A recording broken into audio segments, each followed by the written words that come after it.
Good morning, कैसे हैं आप सब? होप कि बढ़िया होंगे। आज जो हम टॉपिक डिस्कस करना जा रहे हैं ये वर्किंग कैपिटल का। मैंने तो सारे इलस्ट्रेशन करा दिया, आपको होमवर्क भी दे दिया था। मैंने कहा था कि भाई आप होमवर्क कर लीजिएगा और अगर किसी को कोई कन्फ्यूज़न होगा तो मेरे से पूछ लेना। तो मेरे पास कन्फ्यूज़न के नाम पे सिर्फ एक ही बच्चे का मैसेज आया था, वो थी वसुंधरा, कि सर मुझे ये दिक्कत है, ये है, वो है। तो उसका जो भी प्रॉब्लम था मैंने उसको सॉल्व कर दिया। बाकी मेरे पास और किसी का कोई मैसेज वगैरह नहीं आया था। मैंने आपसे पहले ही कर दिया था कि आप मुझे मैसेज कर देंगे अगर कोई प्रॉब्लम, तो मैं मान के चलता हूँ कि आपको कोई प्रॉब्लम नहीं है। अब इस पर हम इसी टॉपिक के अगले पड़ाव पर चलते हैं, maximum permissible bank finance.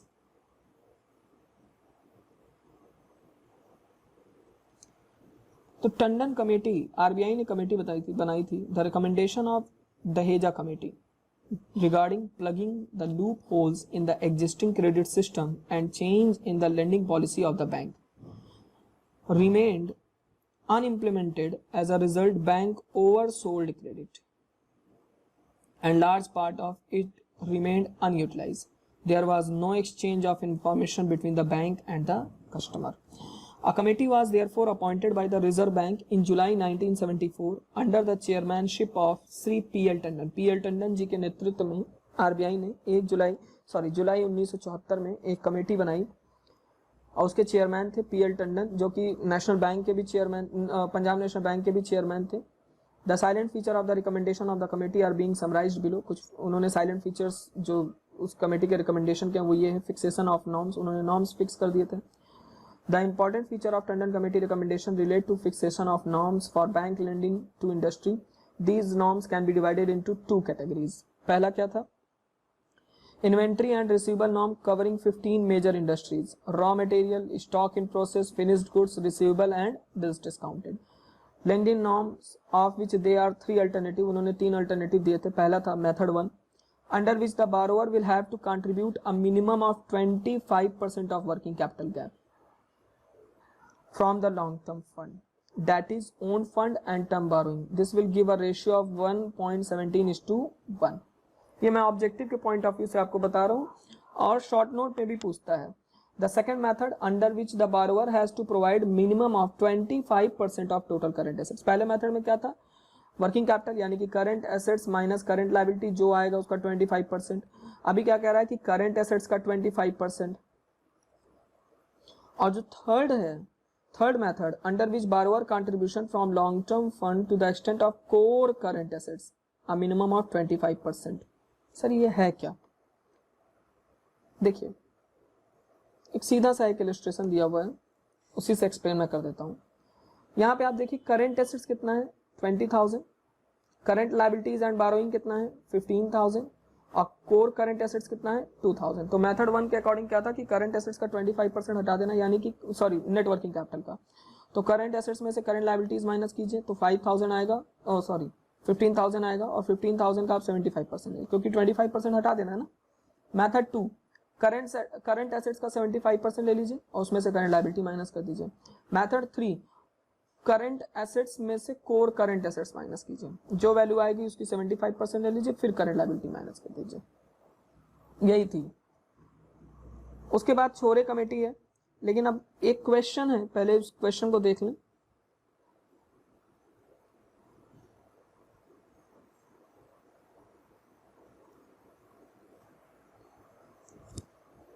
Illustration एक दिया हुआ है,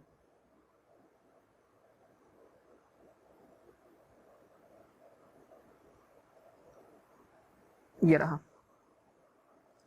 इलस्ट्रेशन नंबर 9। कह रहा है compute maximum bank burrowing permissible under method 1, 2 and 3 of Tandon committee norms from the following figures and comment on each of the method. देखिए यहाँ पे आप पहले करंट एसेट्स निकाल लीजिए। तो करंट एसेट्स दिया हुआ है raw material, work in progress, finish goods, receivable included bill discounted with banker 100 and other current assets 20, 740। Current liability इधर दिया हुआ है, creditor for purchase, other current liability 100, bank burrowing including bills discounted with bank, ठीक है, 700 की।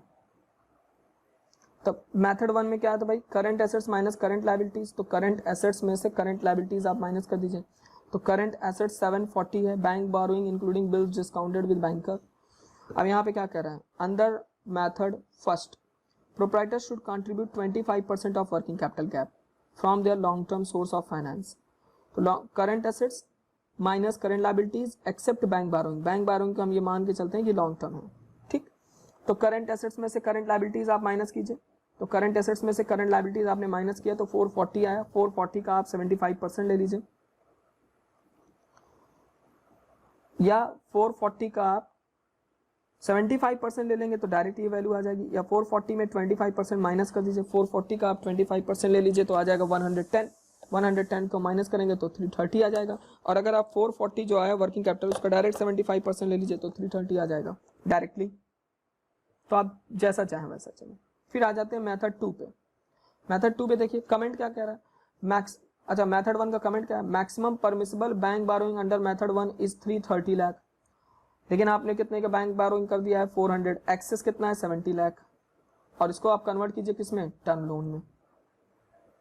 Clear है, जरा देखिए आप क्वेश्चन में, तो बैंक बोरोइंग मैक्सिमम कितना दिया हुआ है क्वेश्चन में, देखिए बैंक बोरोइंग 400 लाख, और लेकिन जो आपका मेथड 1 के अकॉर्डिंग बैंक बोरोइंग निकल कर आया वो कितना होना चाहिए, वो होना चाहिए 330 लाख। तो आपने 70 लाख ज्यादा दे दिया, तो जो ज्यादा दे दिया उसको टर्म लोन में कन्वर्ट कीजिए।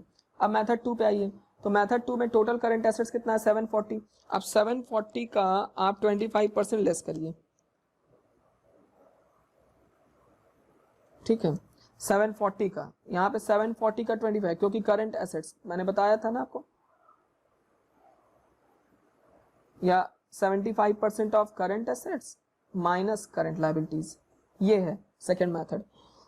तो 75% यानी कि 740 में से 25% माइनस कीजिए, 740 का डायरेक्ट 75% ले लीजिए तो कितना आ जाएगा 555, और करंट लायबिलिटीज कितनी है 300, तो 555 में से 300 माइनस कर दीजिए, कितना आ जाएगा 255।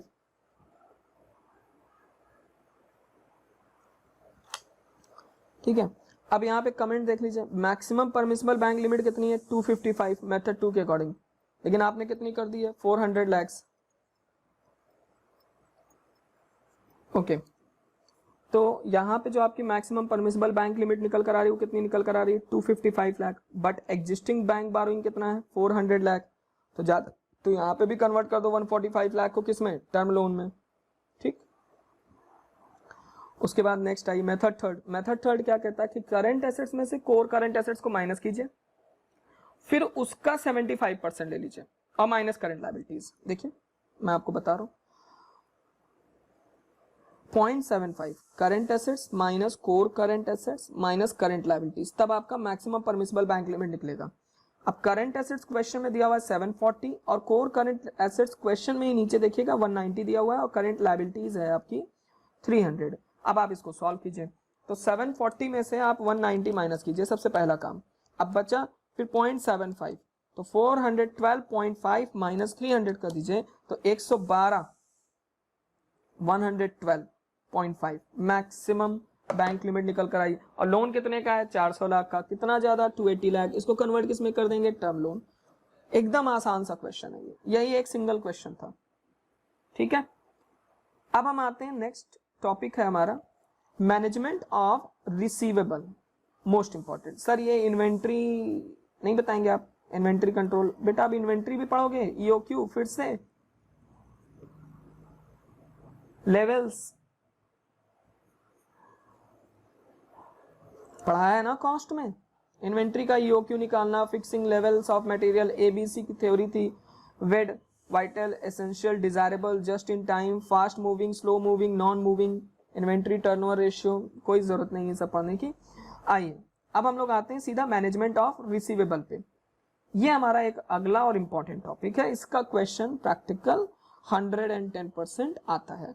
तो मैं आपको सीन बता दूं, 2000 दिसंबर में चाहे वो 19 हो या 18 हो, दिसंबर 2019 हो, दिसंबर 2018 हो, इसमें क्रेडिट पॉलिसी का क्वेश्चन पूछा है।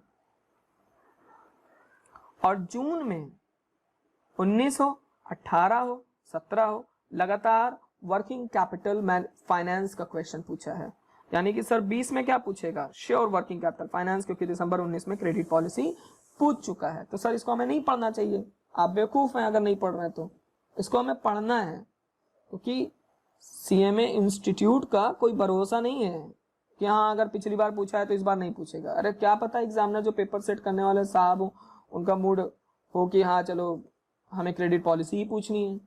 तो अब आइए, रिसीवेबल मैनेजमेंट होता क्या है, पहले आप इसको थोड़ा सा समझिए। रिसीवेबल मीन्स होता क्या है, द बुक डेप्ट और debtor and these arise if the goods are sold on credit, debtor from about 30% of current assets in India. Debt involve an element of risk, bad debt also. Hence, it calls for careful analysis and proper management. The goal of receivable management, it is to maximize the value of firm by achieving a trade-off between risk and profitability. तो ये डेप्ट उधार दिया है, उधार के डूबने का risk होता है, बैड डेप्ट उसकी सबसे बड़ी चांस, मतलब बैड डेप्ट का सबसे बड़ा रिस्क होता है, तो उसी से बचने के लिए आपको इसका मैनेजमेंट करना पड़ता है कि कैसे हम इसको मैनेज करें। The objective of receivable management are as follows. क्या क्या ऑब्जेक्टिव है, तो पहला है to obtain optimum non maximum value of sales. To optimum value of sales, obtain optimum value of sales. To control the cost of receivable, cost of collection, administrative expense, bad debt, opportunity cost of firm, block in receivable. आगे मैं बताऊंगा, ये सारी की सारी cost हैं।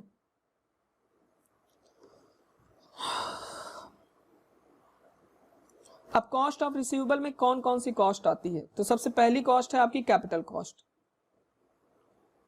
Maintenance of account receivable result in blocking of the firm financial resources in them, this is because there is a time lag between the sale of goods to customer and the payment by them, the firm has therefore to arrange for additional fund to meet its own obligation such as payment to employ, supplier of raw material etcetera. मैंने माल बेचा, cell किया, उधार में cell कर दिया, तो debtor generate हो गए।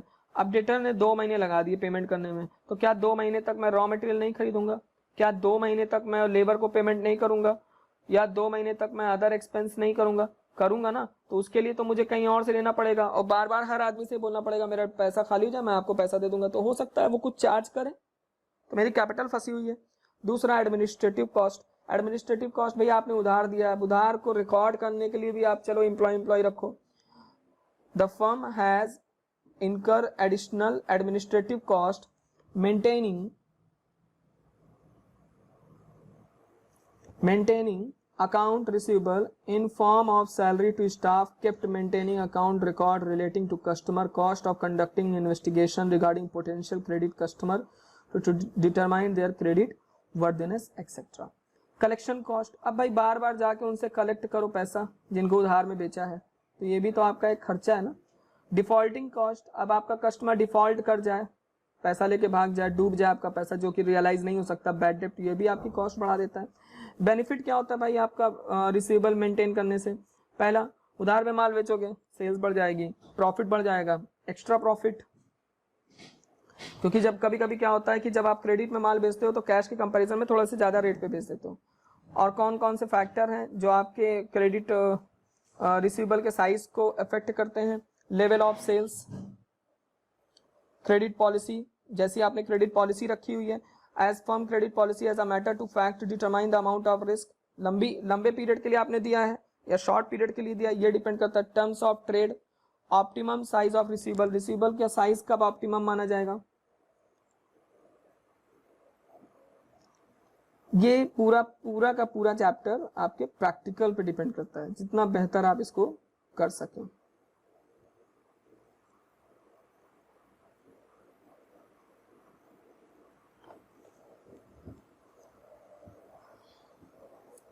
अब हम इसके सीधा एक क्वेश्चन पे आएंगे। पहले तो आपको देख लीजिए क्रेडिट पॉलिसी का कैसे इवैल्यूएशन किया जाता है। यहाँ पे कह रहा है there are basically 2 method of evaluating credit policy of adopted by a company. पहला मेथड है टोटल अप्रोच और दूसरा है incremental approach. The format for 2 approach are given as under. Total approach का देख लीजिए, पहले एक्सपेक्टेड प्रॉफिट आप निकालिएगा, कैसे, credit sales, total cost other than bad डेप्ट, वेरिएबल फिक्स्ड, फिर बैड डेप्ट, cash discount, expected net profit before tax. Sales में से सबको माइनस कर देंगे तो net profit before tax, tax minus कर देंगे तो एक्सपेक्टेड प्रॉफिट आफ्टर टैक्स आ जाएगा। Opportunity cost of investment in receivable lockup in collection period, जो आपने उधार बेच दिया, अगर वो उधार ना बेचे होते तो वो आपका पैसा अगर फ्री होता तो आप कहीं पे इन्वेस्ट करते तो आपको ये अपॉर्चुनिटी कॉस्ट भी तो आपका गया ना, उसको भी आप निकाल के माइनस करेंगे तो आपका नेट बेनिफिट आएगा, और जहां पे बेनिफिट ज्यादा आएगा वही पॉलिसी आप अडॉप्ट कर लेंगे। अब यहाँ पे देखिए, the policy should be adopted since net benefit under this policy are higher compared to other. Total fix cost equal to average cost per unit minus variable cost per unit into number of unit sold. Opportunity cost कैसे निकालते हैं? Total cost of credit sales into collection period divide by 365 into required rate of return divide by 100। याद रखिएगा, बहुत important formula है ये।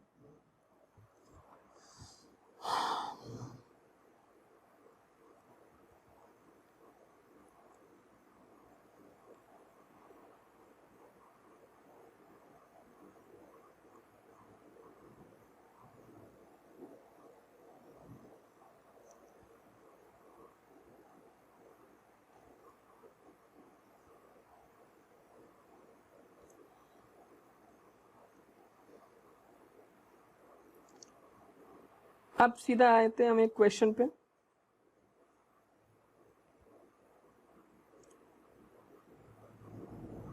आ गया आपका क्वेश्चन, चलिए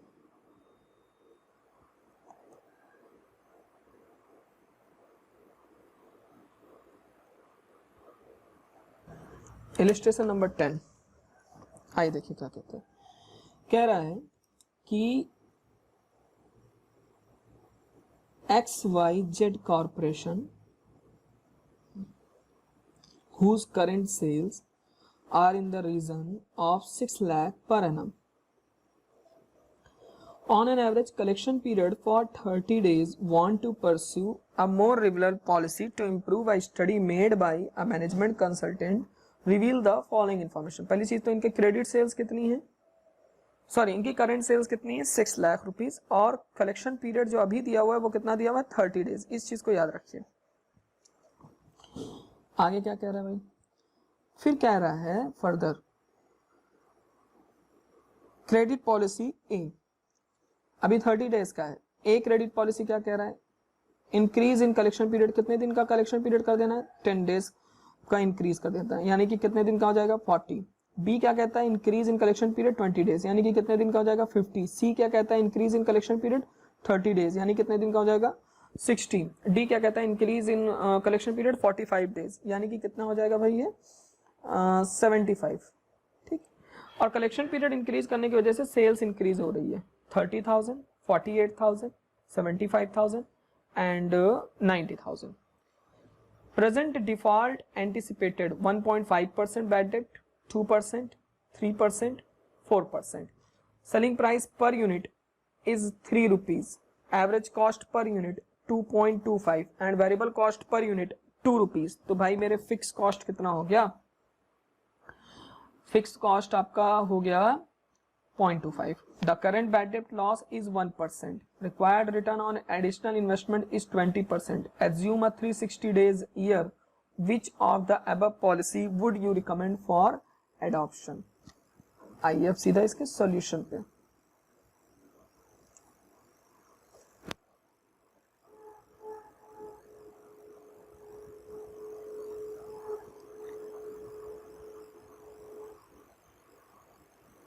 चलिए,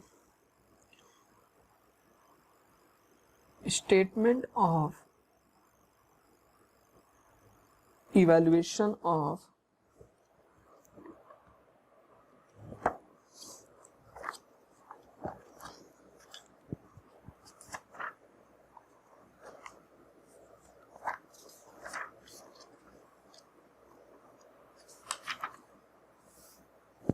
चलिए statement of evaluation of debtor. ठीक, कुछ नहीं कहा है तो टोटल अप्रोच हम लेकर चल रहे हैं, इंक्रीमेंटल अप्रोच पे नहीं चल रहे हैं। ठीक है, सबसे पहले आप लिख लीजिए पर्टिकुलर, फिर हेडिंग डाल दीजिए प्रेजेंट पॉलिसी, फिर उसके बाद A B C D.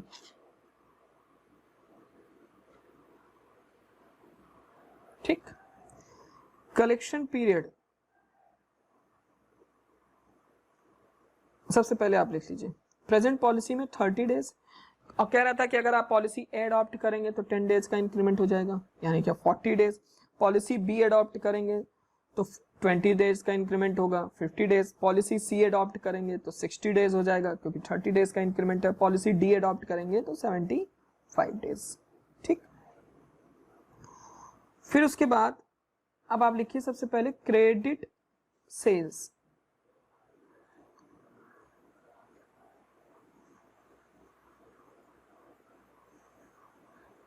Okay, कितना है भाई क्रेडिट सेल्स? 6 लाख रुपीस। फिर अब सेल्स में इंक्रीमेंट हो गया 630, 648, 675 एंड 690। ठीक है, फिर आप हेडिंग डालिए total cost, variable and fix. तो सबसे पहले आप सेलिंग प्राइस पर यूनिट कितना दिया हुआ है? 3 रुपए।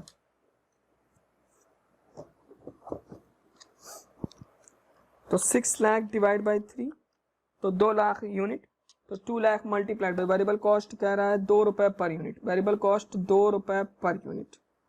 तो यहाँ पे वेरिएबल कॉस्ट कितना आ गया? 4 लाख रुपए, और फिक्स कॉस्ट 0.25, तो 2 लाख मल्टीप्लाइड बाई 0.25, तो फिक्स कॉस्ट हो गया 50,000।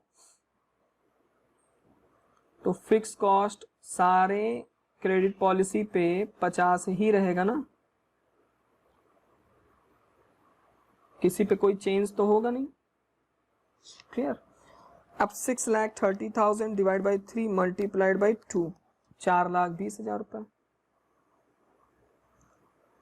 6,48,000 डिवाइड बाई 3, क्योंकि सेलिंग प्राइस पर यूनिट 3 रुपए है, मल्टीप्लाइड बाई 2, वेरिएबल कॉस्ट 2 रुपए पर यूनिट है इसलिए मल्टीप्लाइड बाई 2 कर रहे हैं, 4,32,000। 675 divide by 3 multiplied by 2, 450। 6,90,000 divide by 3 multiplied by 2, 460। ठीक है, ये आपका आ गया total cost.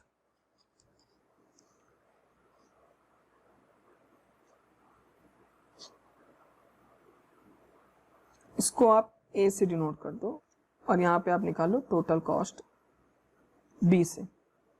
4,50,000, 4,70,000, 4,82,000, 5 lakhs and 5,10,000। Clear है यहां तक? एक मिनट, मैं थोड़ा सा इंक चेंज कर दूं, कलर। अब आइए, अब कौन कौन सी कॉस्ट बची भाई? इंक्रीज इन सेल्स हो गया, प्रेजेंट डिफॉल्ट, एंटिसिपेटेड, बैड डेप्ट ले लीजिए। बैड डेप्ट पहले वाले में कह रहा है 1%, देखिए करंट बैड डेप्ट 1%, तो 6 लाख का 1% ले लीजिए तो ये आ जाएगा 6,000। दूसरे वाले में कह रहा है 1.5%, तो 6,30,000 का 1.5%। देखिए प्रेजेंट डिफॉल्ट एंटिसिपेटेड क्वेश्चन में दिया हुआ है, तो 9,450। नेक्स्ट में कह रहा है 2%, तो 6,48,000 का 2%,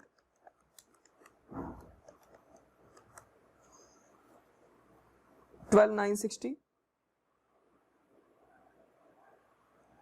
फिर कह रहा है कि 3%, 20,250।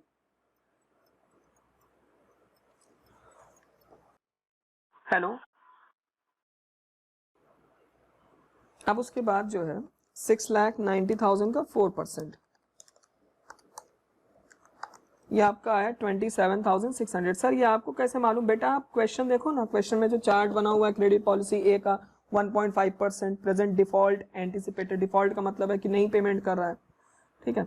इसको डिनोट कर दो सी से, सी से, ठीक। उसके बाद क्या कह रहा है, required rate of return on investment. अब आप निकाल लो यहाँ पे एक्सपेक्टेड प्रॉफिट, एक्सपेक्टेड प्रॉफिट,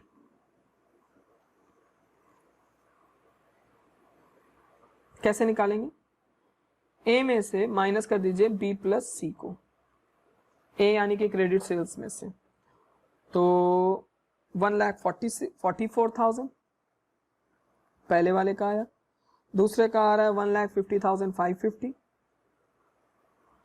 तीसरे का आ रहा है 1,53,040 और चौथे का आ रहा है 1,54,750 और लास्ट वाली पॉलिसी का आ रहा है 1,52,400, ठीक। लेस कर, अब इसमें से और भी एक चीज लेस होगी, अपॉर्चुनिटी कॉस्ट। मैं एक का अपॉर्चुनिटी कॉस्ट निकाल के आपको बता दे रहा हूं, ठीक है, सिर्फ एक का। टोटल कॉस्ट 4,50,000 पहले वाले का मैं बता रहा हूं। क्रेडिट पॉलिसी 30 डेज आप ले लीजिए, अगर क्वेश्चन में दिया हुआ है 360 डेज इन अ ईयर, 360 कितना परसेंट है भाई, एडिशनल इन्वेस्टमेंट 20%, 20%, ये आप निकाल लीजिए। तो 4,50,000 into 30 divide by 360 into 20 divide by 100, तो 7,500 अपॉर्चुनिटी कॉस्ट आई।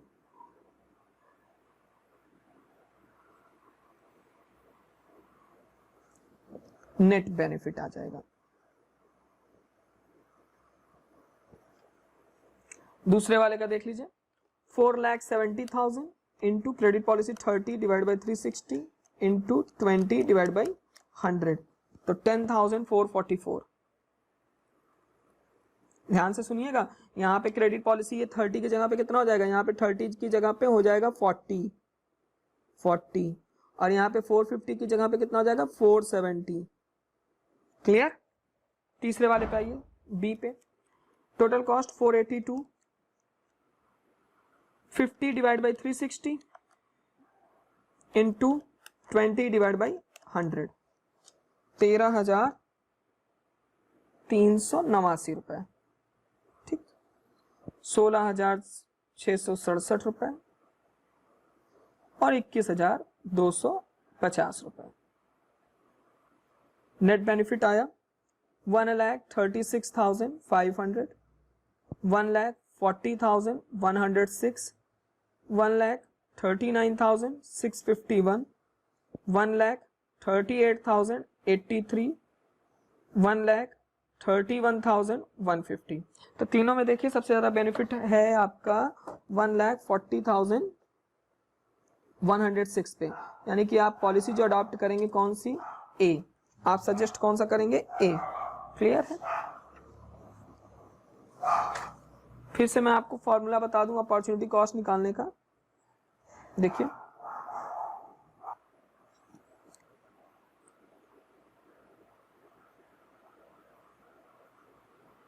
अब आइए नेक्स्ट क्या कह रहा है समझिए। सेम क्वेश्चन, मेथड चेंज करते हैं, इंक्रीमेंटल पे आ जाता है। अभी टोटल अप्रोच पे था ना, अब इंक्रीमेंटल पे आते हैं।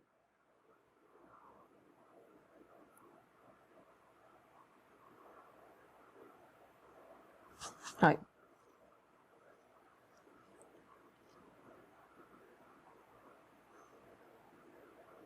चलिए, statement of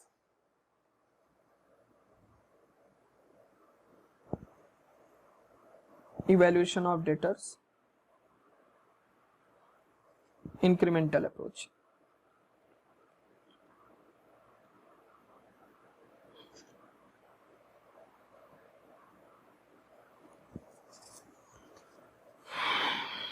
particular, present, A, B, C, D, 30 days, 40 days, 50 days, 75 days, 90 days. Sorry, 60, 50, 40, 50, 60 and 75.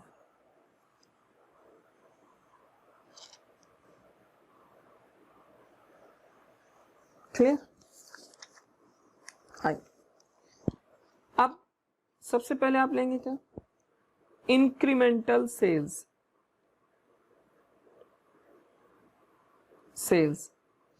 Current वाले को तो छोड़ दीजिए, इंक्रीमेंटल सेल्स निकालिए। 10,000 इंक्रीज इन सेल्स, 10,000 कह रहा है ना, एक मिनट, नहीं सॉरी 30,000, 10 डेज 30,000, 48,000, 75,000 एंड 60,000। अब अगर सेल्स इंक्रीज हुई है तो इंक्रीमेंटल कॉस्ट, तो वेरिएबल कॉस्ट और फिक्स कॉस्ट, फिक्स कॉस्ट तो 50,000 रुपए है और वेरिएबल कॉस्ट 4 लाख रुपए है। कब? जब आप 6 लाख यूनिट बेच रहे थे, तो 4 lakh divide by 6 lakh multiplied by 630, तो 4,20,000, यानी इंक्रीज कितने का हो रहा है? 20,000। समझिए, 4 लाख लग रहा है अगर 6 लाख की सेल्स पर, तो 6,30,000 की सेल्स पर कितना लगेगा? क्योंकि 30,000 इंक्रीमेंट हो रहा है तो 6,30 हो जाएगा ना। अब नेक्स्ट का निकालने के लिए यहाँ पे कितना कर देंगे? 648 कर देंगे। फिर नेक्स्ट का निकालने के लिए कितना कर देंगे? 675 कर देंगे। फिर नेक्स्ट का निकालने के लिए कितना कर देंगे? 690 कर देंगे। ठीक, तो यहाँ पे आ जाएगा 32, यहाँ पे आ जाएगा 50 और यहाँ पे आ जाएगा 60। चेक करवाइए सर, चेक कर लो बेटा। 4 लाख रुपए लग रहा है 6 लाख रुपए की सेल्स पर, तो 6,90,000 रुपए की सेल्स पर कितना लगेगा? तो 4 lakh divide by 6 lakh multiplied by 690, तो 4,60,000 रुपए, यानी 60,000 रुपए का इंक्रीमेंटल। सिंपल है सर। ये 690 कैसे? बेटा प्रेजेंट सेल्स 6 लाख रुपए है और इंक्रीज कितनी हो रही? 90,000।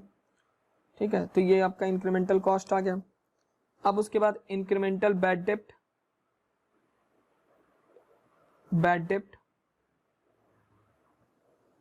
तो करंट वाले का बैड डेप्ट आ रहा है 6,000, 630 पे निकाल लीजिए 1.5%, 9450 और माइनस कर दीजिए 6,000 पे, तो कितने का इंक्रीमेंटल हो रहा है? 3450। 648 पे निकाल लीजिए, कितना परसेंट कह रहा था? 2%, माइनस कर दीजिए 6,000, 6960। फिर आप निकाल लीजिए 675 पे 3%, माइनस कर दीजिए 6,000, 14,250। ठीक, और यहाँ पे आ जाएगा 21,600। चेक कर लीजिएगा। फिर ये आ गया आपका इंक्रीमेंटल प्रॉफिट।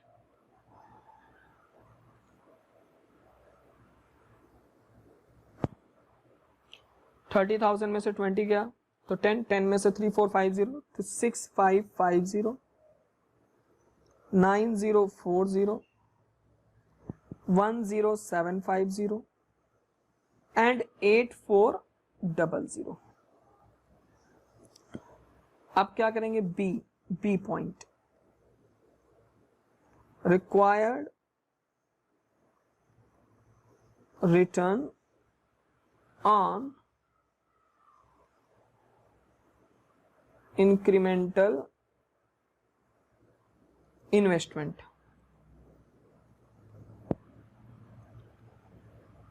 तो इसको आप ये छोड़ दीजिए ऐसे। सबसे पहले तो आप निकाल लीजिए कॉस्ट, तो यहां पे कॉस्ट आ रही है 4,50,000, यहां पे आ रही है 4,70,000। देखिए यहाँ पे आ रही 4,82,000। अरे भाई फिक्स कॉस्ट तो फिक्स ही रहेगी ना बेटा, 450, 4 लाख वेरिएबल है, अब बढ़ रहा तो 20, तो 4 लाख और 50, तो 20 कितना 470, फिर 450 में 32 जोड़ो तो 482, फिर 450 में 50 जोड़ो तो 5 लाख रुपए। अरे इससे पहले वाले में देखिए आपने निकाला है, फिर यहाँ पे आ जाएगा 5,10,000 रुपए। ठीक, क्रेडिट पीरियड 30 दिन, 40 दिन, 50 दिन, 60 दिन, 70 दिन, सॉरी 75 दिन। इन्वेस्टमेंट निकाल लीजिए, इन्वेस्टमेंट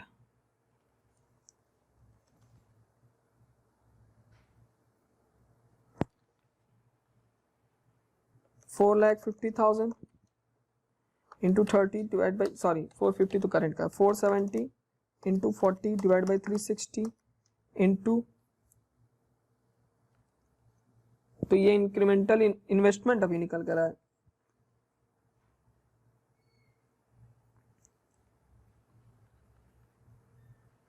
इन्वेस्टमेंट इन रिसीवेबल कैसे निकाला, 4,70,000, मैं एक फॉर्मूला बता रहा हूं, cost into CP divide by 360 निकाल लीजिए, 470 into credit policy divide by 360, 5,2222, 66,944, 8,33,333, 106,250,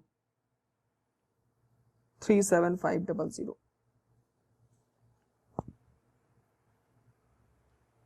इतना पैसा आपका इन्वेस्टमेंट का है।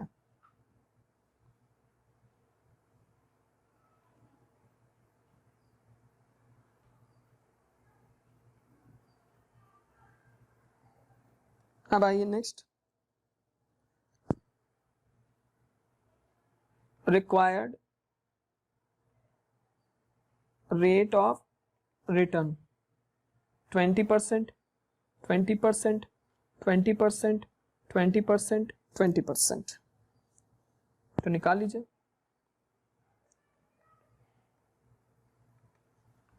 3,750 का 20%, सॉरी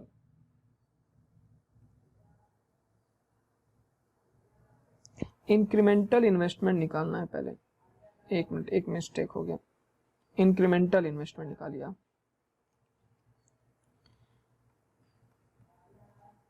इंक्रीमेंटल इन्वेस्टमेंट, अब ये 3,750 और इनके बीच में डिफरेंस 5,222 माइनस 3,750 कितना आया, 14,722, फिर 6,6,944 माइनस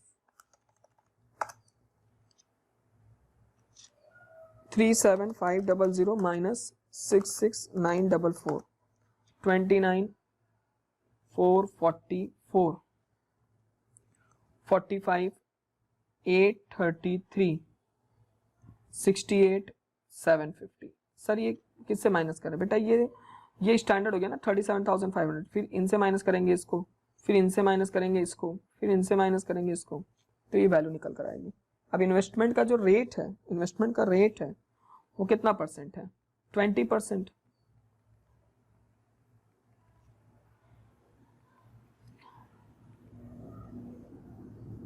अब रिक्वायर्ड रिटर्न आप निकाल दीजिए, रिक्वायर्ड रिटर्न सबका 20% ले लीजिए, तो यहाँ पे आ रहा है 2,944, 5,889, 9,167, 13,750। अब आप माइनस कीजिए जो आपकी इंक्रीमेंटल इनकम आई है ऊपर, ए में से बी को माइनस कर दीजिए, 6,550 माइनस 2,944, तो 3,606, 9,044 माइनस 5,889, 55 10750 माइनस 9167 1583 8400 माइनस 13750 माइनस में आ गई वैल्यू 5350। तो सबसे हाईएस्ट कौन है भाई, ये है, तो ए को सेलेक्ट करेंगे इंक्रीमेंटल के बिहाफ पे। फिर से समझ लीजिए इंक्रीमेंटल आया कैसे। भाई देखिए आप टोटल कॉस्ट ले लीजिए, ठीक है, वेरिएबल और फिक्स दोनों मिला के, ये टोटल कॉस्ट ले लिया, क्रेडिट पॉलिसी ले ली सबकी। अब उसके बाद फार्मूला लगाइए, cost into credit policy divide by 360, ये वाला फार्मूला लगा दीजिए, तो इंक्रीमेंटल वो इन्वेस्टमेंट इन रिसीवर निकल कर आएगा। और रिक्वायर्ड रेट इनका कितना परसेंट है, 20%, तो सबका 20% ले लीजिए, 5 इनका 20%, इनका 20%, इनका 20%, सबका 20% ले लीजिए। सॉरी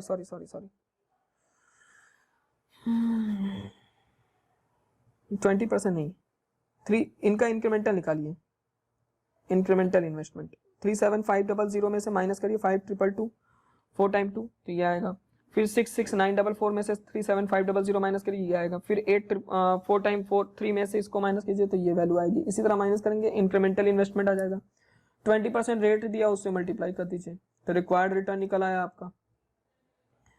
अब ए में से जो इंक्रीमेंटल प्रॉफिट आया उसमें रिक्वायर्ड रिटर्न को माइनस कर दीजिए तो नेट बेनिफिट आ जाएगा। अब जिसमें बेनिफिट ज्यादा हो उसी को सिलेक्ट कर लीजिए। क्लियर है? क्वेश्चन नंबर सेकंड, मतलब टॉपिक उसका सेकंड पॉइंट था।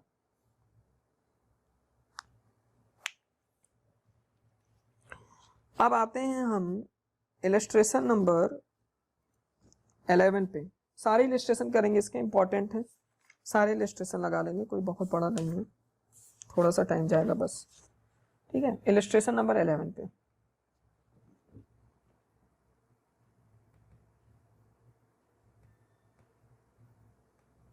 आइए देखिए, इलस्ट्रेशन नंबर 11 देखिए क्या कह रहा है question.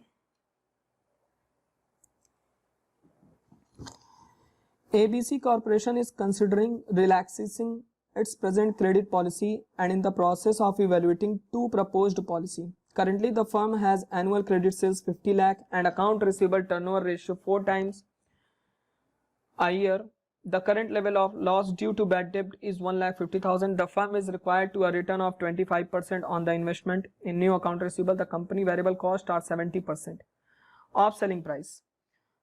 Given the following information, which is better option. Present policy क्या है, अगर प्रेजेंट पॉलिसी पे चलेंगे तो सेल्स 50 लाख की है, नई पॉलिसी अडॉप्ट करते हैं 60 लाख की, दूसरी नई पॉलिसी 67,50,000, लेकिन आपका अकाउंट रिसीवेबल का जो टर्नओवर है पहले 4 टाइम था, फिर 3 टाइम हो गया, फिर 2.4 टाइम हो गया। Bad debt losses 150, 3 lakh and 450। इसी पे हमें कंपैरिजन करना है कि विच वन इज बेटर, कौन सा बेटर है।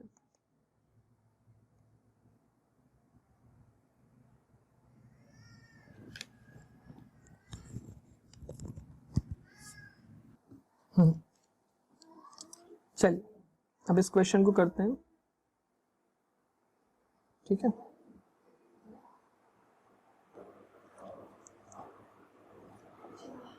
Statement of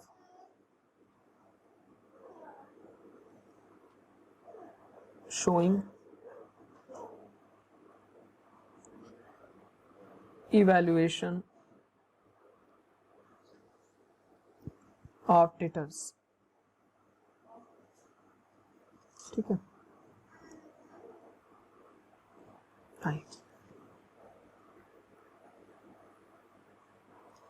particulars present policy 1 and policy 2।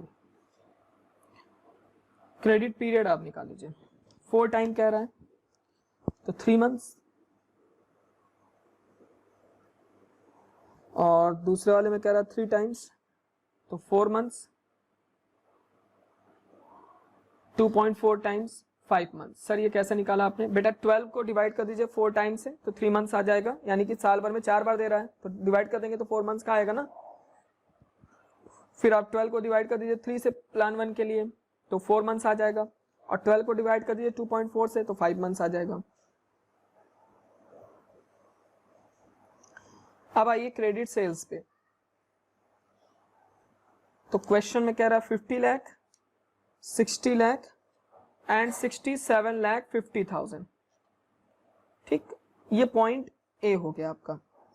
फिर point B, total cost. Total cost के नाम पे सिर्फ एक है वेरिएबल कॉस्ट। वेरिएबल कॉस्ट ले लीजिए आप।